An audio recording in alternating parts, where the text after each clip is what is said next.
This is primarily for Democrat voters.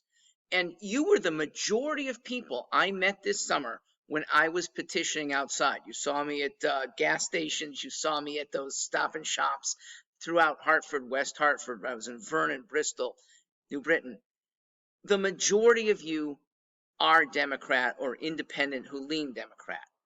Well, please, now that you signed for me, allow yourself to be exposed to some of the things that I and other Democrats like me perceive about the modern Democrat leaders, because they are not acting the way you signed up for. I signed up for a Democrat Party that was for tolerance, for civil rights, for women's rights, for workers' rights, for helping students through public schooling, all good things, and all things that are being dashed at the hands of legislators who care more about their power and maybe even their monetary income than they care about you. They don't listen to you as much as they do their party leaders. They rarely listen to voters as much as they do to donors. And I'll give you the epitome of it. It's how over the last 10 to 15 years, it's the Democrat Party that is totally in the hands of big corporations. Now, big corporations serve a good purpose, but look at what they do and what they try to do and what they are enabled to do when the Democrats in power cozy up with them. Big corporations are the ones who want to increase prices on consumers. Big corporations are the ones who want to decrease wages for their workers. Big corporations are the ones who want to squash little corporations from potentially competing with them. Mom and pop stores go away when they get legislation that favors the big.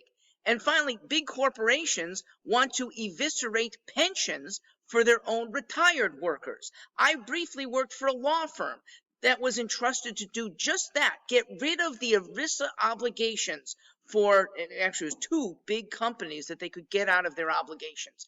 This is what the modern Democrat leaders align with. And they align for not even principle.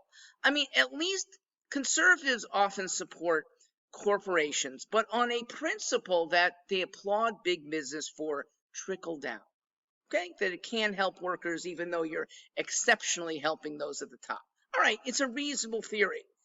Sometimes conservatives like corporations because of a national competitiveness theory, that it's all Americans, and if we can't support the all through corporations, then our enemies are going to get richer and more emboldened.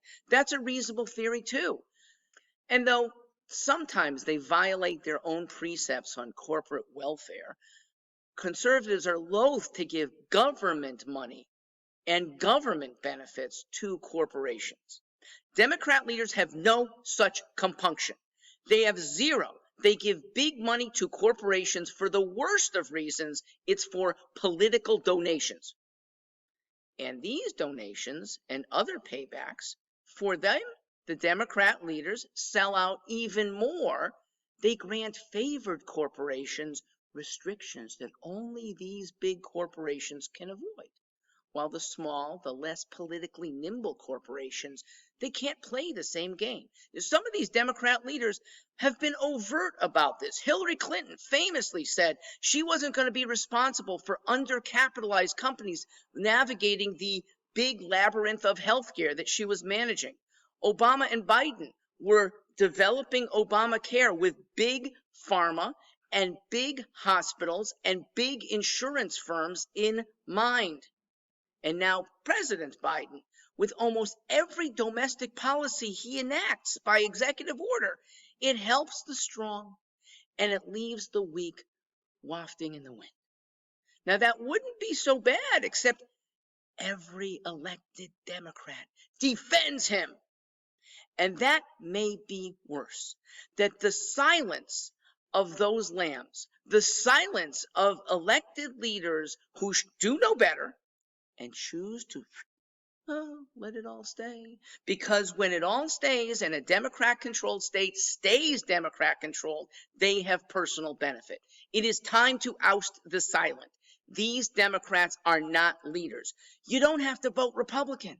That's what's beautiful about independents. And we have good independents running in Connecticut. We have a party called the Independent Party that is putting up candidates that are neither Republican nor Democrat. You don't have to go to the other side, but you should never vote Democrat until they shape up.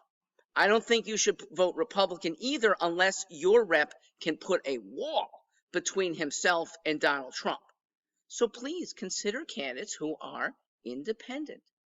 I'll get to the question of whether independent is ever a spoiler next.